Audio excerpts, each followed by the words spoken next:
इस झगड़े की जो शुरुआत है दरअसल वो एनसीपी के डिप्टी चीफ मिनिस्टर, सरकार के deputy chief minister Ajit Pawar Sharad Pawar के भतीजे जो मोदी जी के साथ हैं आजकल। झगड़े की शुरुआत अजीत पवार ने तब की जब उन्होंने एक विवादास्पद नेता नवाब मलिक और उनकी बेटी साना मलिक उनको एनसीपी का टिकट दे दिया।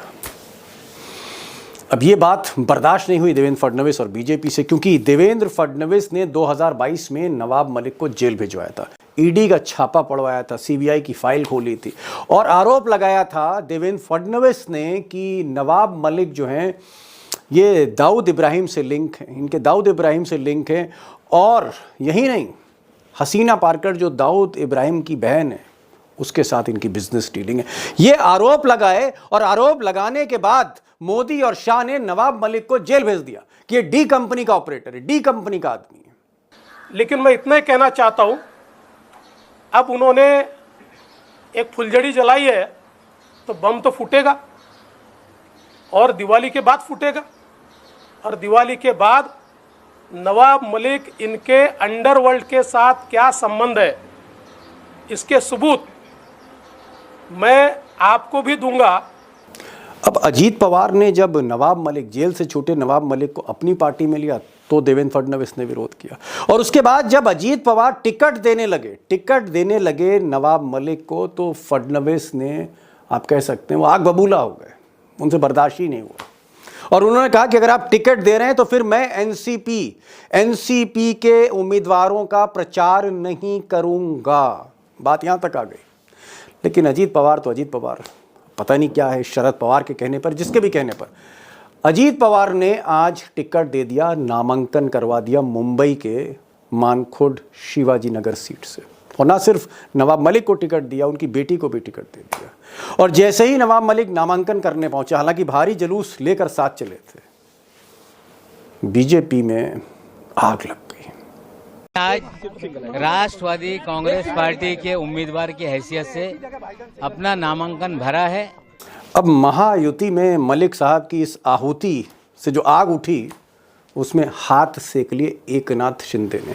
हालांकि आग में हाथ सेकने में शिंदे कभी पीछे नहीं रहते, और शिंदे ने अपने खास आदमी सुरेश पाटिल को नवाब मलिक के सामने खड़ा कर दिया। यानी आप कह सकते हैं कि महायुति में एक सीट से कई आदमी लड़ रहे हैं, और उधर कांग्रेस, उद्धव ठाकरे और शरद पवार ये सारे के सारे तंज कर रहे हैं देवेंद्र फडणवीस पर, अमित शाह पर, कि आप तो दाऊद इब्राहिम से लड़ रहे थे, आपने तो दाऊद इब्राहिम के आदमी को ही टिकट दे दिया। और हालत ये है कि उद्धव ठाकरे के बेटे आदित्य ठाकरे ने बाकायदा प्रेस कॉन्फ्रेंस कर दी। उसने कहा दाऊद के आदमी और इकबाल मिर्ची के आदमी चुनाव लड़ रहे हैं। मोदी जी, अमित शाह, देवेंद्र फडणवीस, एकनाथ शिंदे, इनकी महायुति से नहीं, इस पे एकनाथ शिंदे जी जवाब दे, क्योंकि वो दाऊद के पार्टनर को गले नहीं मिल सकते थे, किसी जो दाऊद से संबंध है उसके बाजू में नहीं बैठ सकते थे। फिर इकबाल मिर्ची का क्या हुआ? अब दोस्तों, बात सिर्फ नवाब मलिक तक सीमित नहीं है या डी कंपनी के कनेक्शन तक सीमित नहीं है। असली बात यह है कि महायुति यानी एनडीए जिसे आप कहते हैं, एनडीए में कई ऐसी सीटें, महाराष्ट्र की कई ऐसी सीटें जहां एक दूसरे के खिलाफ प्रत्याशी खड़े किए जा रहे हैं। यानी कहीं पर अजीत पवार ने अपना प्रत्याशी खड़ा कर दिया तो वहाँ बीजेपी का भी उम्मीदवार है, वहीं पर जो है शिंदे ने भी खड़ा कर दिया। कई सीटों पर यह हालत है, एक अटर कन्फ्यूजन, असमंजस की स्थिति बहुत ज़्यादा।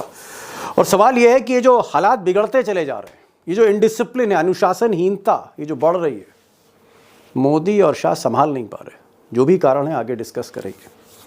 और यहाँ से एक बड़ा सवाल ये है कि क्या एनडीए का ये जो झगड़ा है, महायुति में ये जो झगड़ा हो रहा है, क्या बीजेपी को डुबो रहा है और मोदी और शाह हेल्पलेस दिख रहे हैं, हाथ बंधे हुए दिख रहे हैं कि करें तो क्या करें।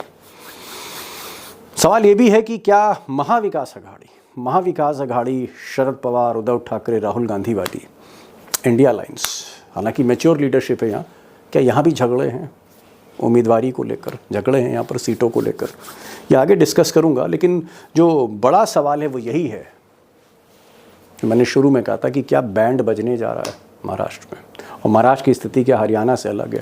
आज दो खास मेहमानों को मैंने बुलाया है। मैंने टाइगर को आज इनवाइट किया है और टाइगर से मैं पूछने जा रहा हूँ कि क्या महायुति में, एनडीए में जो प्रॉब्लम है वो मिस्टर फडणवीस हैं या प्रॉब्लम पवार हैं, या सबसे बड़े प्रॉब्लम आज की तारीख में मोदी के लिए मिस्टर एकनाथ शिंदे हैं, एक्सीडेंटल चीफ मिनिस्टर। क्या एक्सीडेंटल चीफ मिनिस्टर एक बहुत बड़ी प्रॉब्लम है? और मैंने ये भी पूछा कि आपको लगता क्या है कि हवा किसकी है, पब्लिक का मूड क्या है, what is the public mood, वो आपने क्या सेंस किया? ये मैं टाइगर से पूछूंगा और यही सवाल मैं उमाकांत लखेड़ा से भी पूछने जा रहा हूँ कि महाराष्ट्र में होने क्या जा रहा है।